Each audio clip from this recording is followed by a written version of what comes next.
Buen día, gracias por permitirme la participación en estos coloquios, sobre todo el análisis de un tema que frecuentemente conseguimos nosotros en anatomía patológica, como es el estudio de una masa o lesión en cuello o región cervical. Es importante siempre preguntarnos qué información necesita el patólogo para hacer este estudio o esta investigación. Es fundamental para nosotros que en la boleta de solicitud de biopsia se nos diga qué edad tiene el paciente, el sexo, un breve resumen de la enfermedad actual que indique cuánto tiempo de evolución tiene esta masa o nódulo. Y en cuanto a los hábitos del paciente, es un paciente con hábitos tabáquicos, hábitos alcohólicos. ¿Cómo están los marcadores tumorales? Es fundamental saber la localización de la lesión. Es una lesión que se encuentra en la región central, en la región laterocervical. En cuanto a las características imagenológicas, ¿es una lesión sólida o es una lesión quística? Y por qué no saber cuál es la impresión clínica que se está manejando en cuanto al caso. ¿Cuáles son los métodos diagnósticos de los que disponemos? Está la punción por aspiración con aguja fina. Todos sabemos y definitivamente es indiscutible la gran utilidad de este método diagnóstico para todo tipo de lesiones inflamatorias o neoplásticas. Le sigue la biopsia con aguja gruesa, que ya vamos a ver más adelante cuáles serían las indicaciones precisas cuando nos conseguimos con una masa en cuello. Esta sobre todo, su indicación va a estar en relación con el resultado de la punción por aspiración con aguja fina en aquellas punciones donde definitivamente no hay posibilidades de orientar un diagnóstico. La punción con aguja gruesa o el TrueCut nos va a ser de gran utilidad, no solamente porque nos va a permitir hacer una evaluación del patrón arquitectural de la neoplasia, sino también porque nos va a permitir ir un poco más allá y realizar estudios de inmunohistoquímica.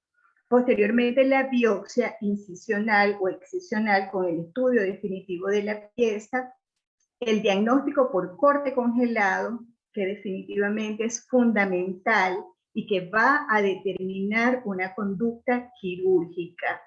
Y por último, el estudio de inmunohistoquímica, que nos va a permitir determinar la histogénesis tumoral, orientar sobre el probable sitio primario de alguna neoplasia o lesión metastásica, y en el caso de los linfomas, determinar el inmunofenotipo. Vamos a comenzar con la punción por aspiración con aguja fina. Definitivamente, y como ya lo mencioné anteriormente, es la primera línea de investigación en este tipo de patologías. Es un procedimiento sencillo, no hay prácticamente contraindicaciones, las complicaciones son mínimas y van a orientar el manejo que el cirujano va a seguir en este tipo de patología. Va a confirmar la sospecha diagnóstica y todos sabemos que es un método económico y rápido. El éxito de la punción con aspiración con aguja fina va a depender de varios aspectos. Uno de ellos, del especialista, el radiólogo o el cirujano oncólogo que vaya a tomar la muestra. Si son aspiraciones ecoguiadas, pues los resultados van a ser mucho más satisfactorios.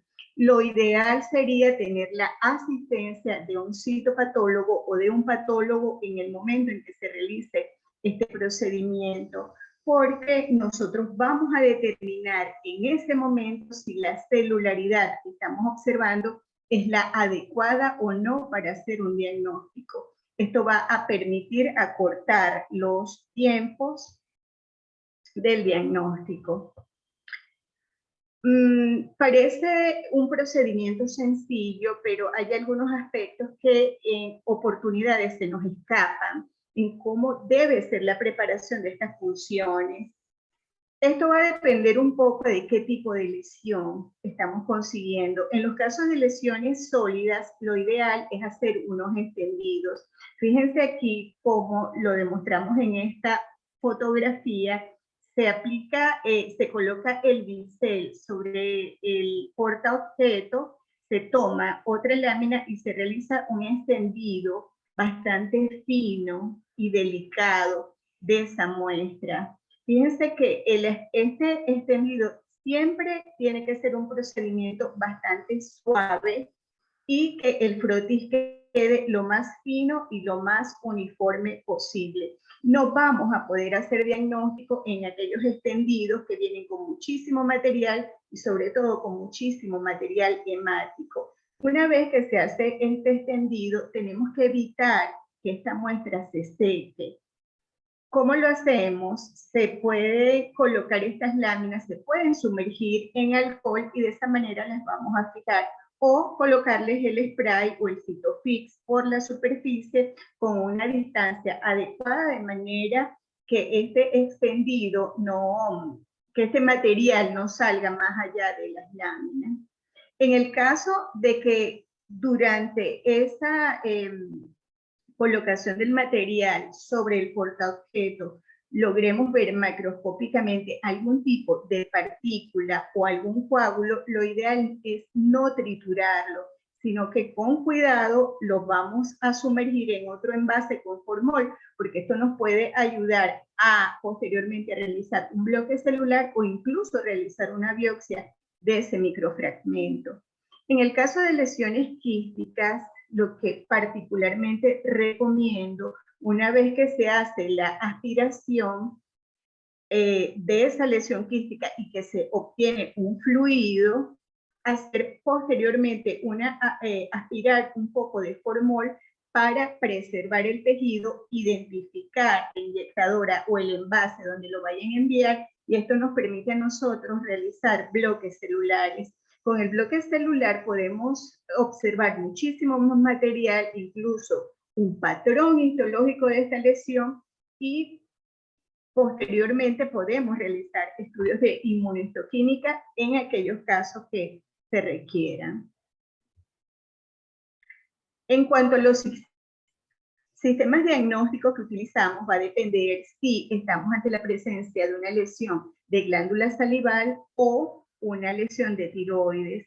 Fíjense que existen estos sistemas que están bastante actualizados. En el caso de la glándula salival, el sistema de Milán, con sus 6 categorías que van desde no diagnóstica hasta maligna, y en el caso de la patología tiroidea está el sistema de Bethesda, igual, desde no diagnóstica hasta una categoría maligna. ¿Qué hace un extendido no diagnóstico? Un extendido no diagnóstico es aquel donde nosotros no vemos la celularidad adecuada para hacer un diagnóstico. Son extendidos que generalmente se presentan con frotis muy hemorrágicos o que vienen con cambios de desecación.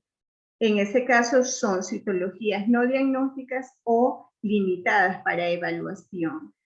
En el caso del sistema Bethesda para la evaluación de la patología tiroidea, es tan importante establecerlo y es fundamental que su patólogo lo diagnostique de acuerdo con esta manera y de acuerdo a estas categorías diagnósticas, porque ellos de por sí van a determinar inmediatamente una conducta quirúrgica a seguir de acuerdo al diagnóstico. Entonces, definitivamente es el conjunto de acciones que vamos a tomar ante este paciente, desde la exploración física, clínica, una buena historia clínica, un adecuado estudios de imágenes, luego un citopatólogo o un patólogo con experiencia para el estudio de este tipo de lesiones, es lo que definitivamente va a determinar el éxito de un diagnóstico en el caso de las lesiones cervicales.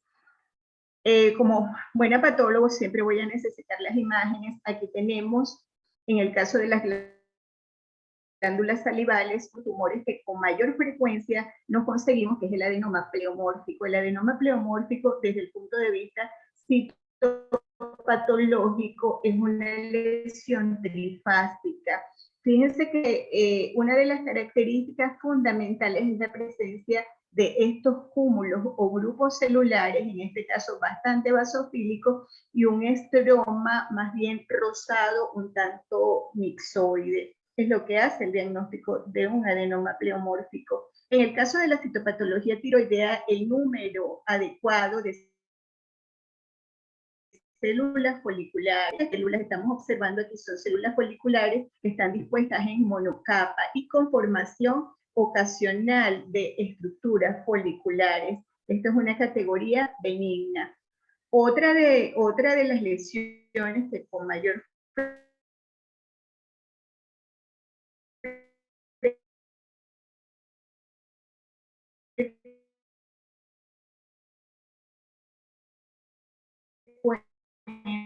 cirugía de una lesión ganglionar, donde perfectamente podemos definir la presencia de linfocitos. En este caso, linfocitos bastante monomórficos. En cuanto al throughput y en relación con la patología tiroidea, en realidad la realización de throughput en tiroides es controvertido. De hecho, esto pues prácticamente no se realiza. Y fíjense que, como lo expresé anteriormente, las categorías diagnósticas del sistema Bethesda van a determinar una conducta quirúrgica. En aquellos casos de PAF no diagnósticas que se repiten 2 o 3 veces, pues son los parámetros imagenológicos los que van a determinar la conducta quirúrgica y el paciente no tiene pues que ir a una biopsia. Diferencia de la glándula salival. Funciones con aguja fina en glándula salival, a pesar de que es un método bastante seguro, rápido y fácil, ellas sí muestran unas altas tasas no diagnósticas para tumores de glándulas salivales. En este caso, pues sí se puede recurrir a un throughput para el diagnóstico. Aquí estamos observando dos microfotografías coloreadas con hematoxilina de iosina, donde se presenta una lesión de glándula salival con un patrón cribiforme, y esto corresponde a un carcinoma adenoideo quístico. Entonces, el throughput no solamente nos va a permitir evaluar ese patrón arquitectural, que es muy importante en los casos de las neoplasias de las glándulas salivales, sino también nos permite ir un poco más allá y, por tener tejido, la realización de estudios de inmunohistoquímica. Vamos con el corte congelado. Ciertamente, y en la práctica es así, con mucha frecuencia nosotros recibimos biopsias para cortes congelados de lesiones tiroideas.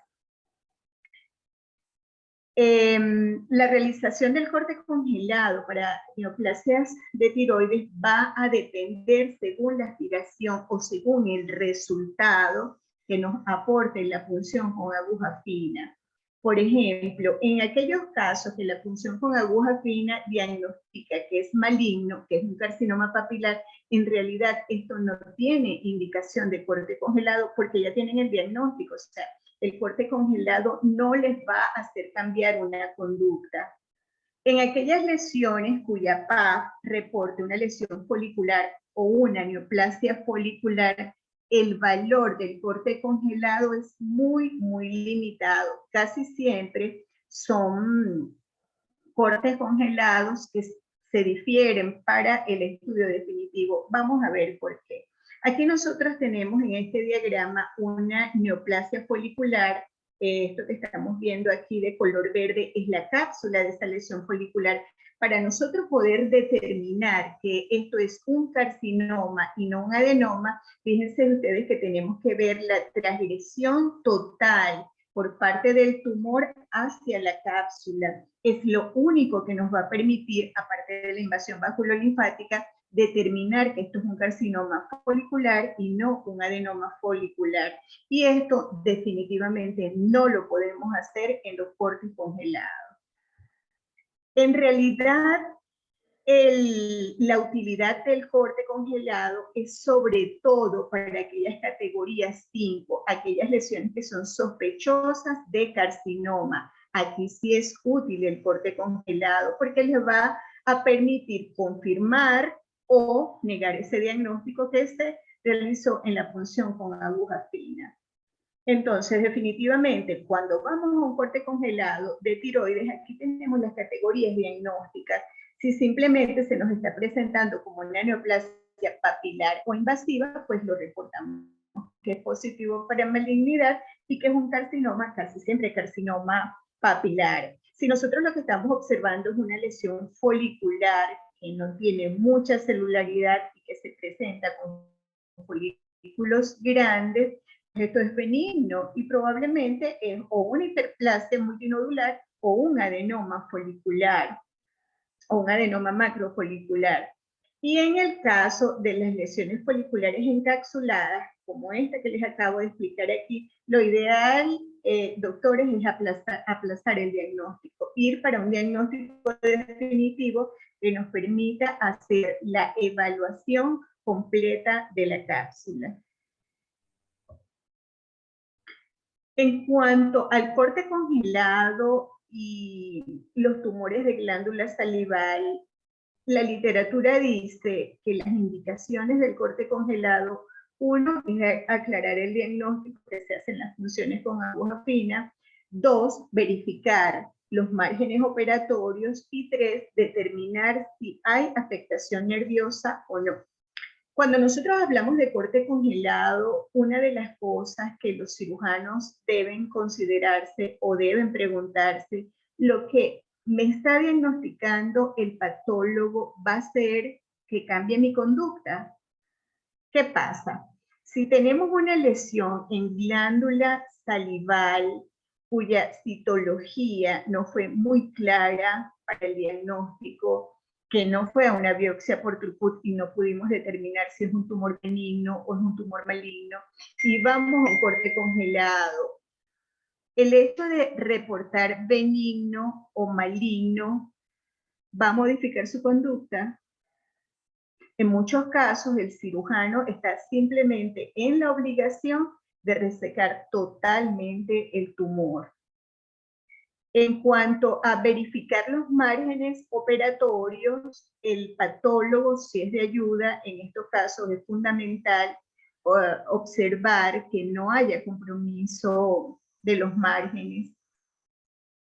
En cortes congelados también es un poco complicado determinar benignidad o malignidad. Se presentan tumores que son de muy bajo grado y que se hace bastante complicado diagnosticar estos casos como positivos. Igualmente, tumores benignos como el adenoma pleomórfico se pueden presentar incluso con un patrón infiltrante y es un poco complicado para el patólogo determinar si en realidad es una neoplasia benigna. En cuanto al estudio de inmunistoquímica, es fundamental en algunos casos. Con mucha frecuencia se nos presentan casos de ganglios linfáticos con metástasis por carcinoma de células escamosas. Dentro de un panel amplio de inmunistoquímica, el patólogo siempre tiene que considerar realizar estos dos tipos de anticuerpos, el Epstein-Barr virus y el P16, que está en relación con el VPH, porque al realizar estos dos anticuerpos, esto va a poder orientar el sitio primario de la lesión. Incluso esto ya está dentro de la estadificación del tumor primario para el cáncer de cabeza y cuello. En los casos de aquellos tumores metastásicos que sean positivos para el virus de Epstein-Barr, el cirujano está en la obligación de hacer una búsqueda exhaustiva de un tumor primario en nasofaringe. Y la estadificación de este tumor va a ser para el cáncer de nasofaringe. En el caso de que sea un anticuerpo positivo para el P16, muy probablemente el tumor primario va a estar en orofaringe y la estadificación para este tipo de tumor metastásico va a ser de orofaringe. En el caso de que estos dos anticuerpos definitivamente sean negativos, entonces sí queda como un tumor de primario oculto. Otra de la utilización amplia de inmunohistoquímicas en el caso, por supuesto, de ganglios linfáticos con linfoma, porque esto nos va a permitir determinar el inmunofenotipo de estas neoplasias. Y por último, y no puedo dejar de mencionarlo, una de las patologías que muy frecuentemente se nos presenta en nuestro medio como una lesión o masa cervical son las linfadenitis necrotizantes relacionadas con tuberculosis. En este caso estamos observando una macrofotografía, un corte, una sección de corte del parénquima ganglionar que tiene un aspecto carnoso, sólido. Y estas dos microfotografías, la de arriba y la de abajo, corresponden a la formación de granulomas necrotizantes. En este caso estamos observando una célula gigante multinucleada tipo Langhans. Cuando nosotros nos conseguimos con este diagnóstico, una linfadenitis necrotizante con células gigantes, pues vamos a estudios de histoquímica, en este caso la coloración de Steel-Nielsen, que va a poner en evidencia la presencia de estas estructuras que corresponden a los bacilos ácido alcohol resistentes. Esta es la apreciación en líneas generales que tenemos los patólogos en cuanto a una lesión o masa en región cervical central o en la región laterocervical. Muchísimas gracias. Saludos.